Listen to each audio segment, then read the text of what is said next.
Assalamualaikum warahmatullahi wabarakatuh. Di sini saya Raisan Akif Guna, absen 27. Dan saya Muhammad Hidra Ali, absen 19.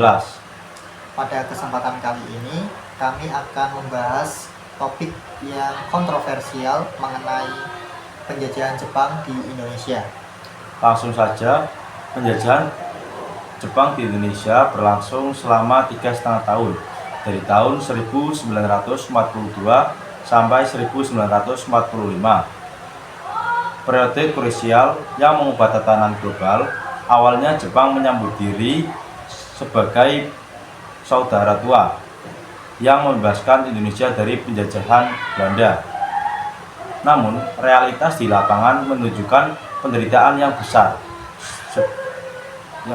memberikan penderitaan besar terhadap rakyat Indonesia melalui kerja paksa atau romusa, kekurangan pangan, dan represi militer yang sangat keras.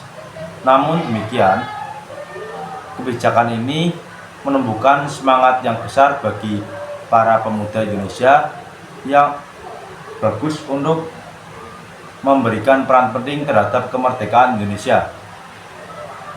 Jadi kita akan membahas lebih lanjut mengenai kondisi Indonesia selama penjajahan Jepang, dampak yang ditimbulkan terhadap rakyat Indonesia, dan yang terakhir adalah argumen kita mengenai mengapa lebih baik Indonesia dijajah oleh Jepang dibandingkan tidak dijajah oleh Jepang. Selanjutnya kita akan membahas bentuk dan kebijakan yang diterapkan oleh Jepang selama menjajah di Indonesia. Pada tahun 1942, Jepang memasuki Indonesia setelah mengalahkan Belanda dalam Perang Pasifik. Kedatangan Jepang membawa harapan baru dalam propaganda Asia untuk Asia dan saudara tua yang menyirat dalam pembebasan negara Eropa. Kebijakan yang pertama yaitu kebijakan Eropa, menerapkan sistem ekonomi. Rakyat disuruh untuk memperluas lahannya dan hasil pertaniannya diserahkan untuk kepentingan perang. Yang kedua, kerja paksa atau romusa. Rakyat disuruh kerja tanpa diberi upah dalam keadaan buruk untuk membangun infrastruktur kemiliteran Jepang. Contohnya rel kereta, jalan raya, dan benteng. Kemudian hasil pertanian diserahkan ke Jepang. Alhasil rakyat mati kelaparan. Yang kedua ada kebijakan militer. Di sini Jepang melatih kemiliteran di Indonesia, yaitu rakyat-rakyat Indonesia dilatih militer. Kebijakan Jepang di Indonesia antara lain yang pertama yaitu penghapusan pengaruh Belanda. Di sini Belanda menghapus semua sistem kolonial Belanda seperti bahasa yang dilakukan di sekolah-sekolah berbasis Belanda dihapus dan digantikan menggunakan bahasa Indonesia. Yang kedua yaitu pelatihan militer untuk rakyat.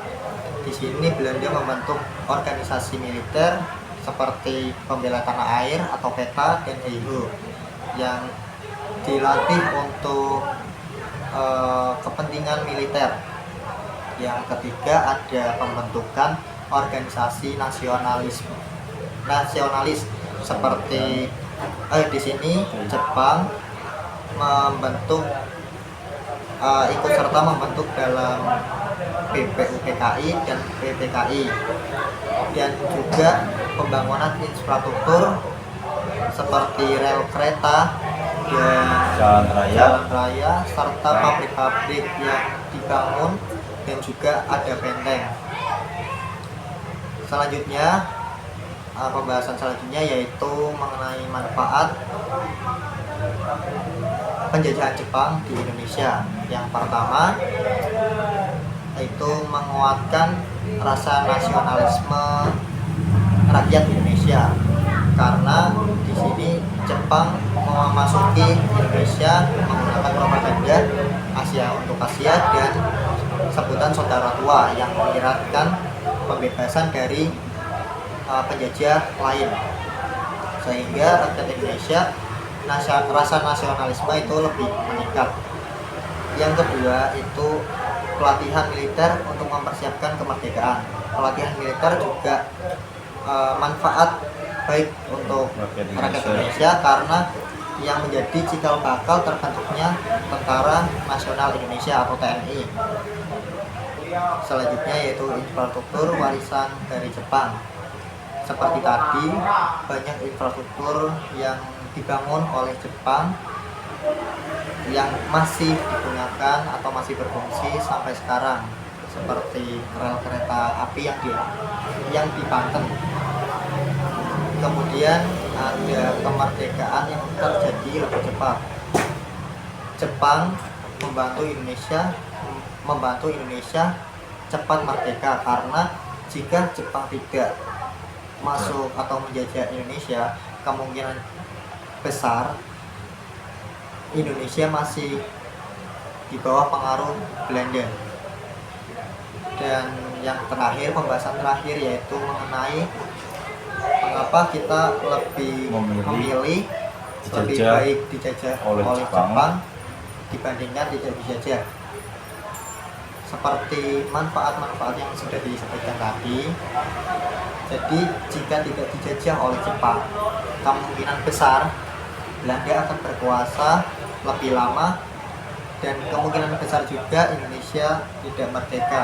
Mungkin merdeka tetapi kita kapan tahunnya tidak tahu.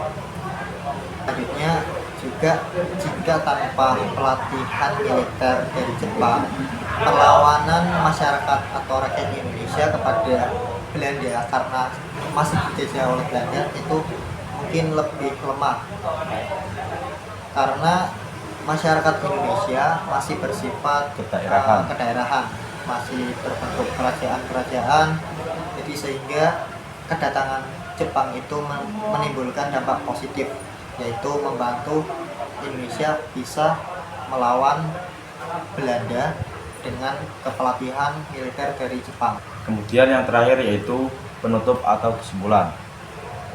Penjajahan Jepang di Indonesia menurut kami membawa dampak yang sangat besar bagi rakyat Indonesia karena Jepang membantu dalam hal perjuangan kemerdekaan Indonesia. Tanpa intervensi Jepang, Indonesia kemungkinan akan besar merdeka lebih lama dan masih di bawah kekuasaan Belanda. Demikianlah presentasi yang dapat kami sampaikan. Kurang lebihnya kami mohon maaf. Jika dapat kekeliruan, mohon dimaafkan. Kami akhiri. Wassalamualaikum warahmatullahi wabarakatuh.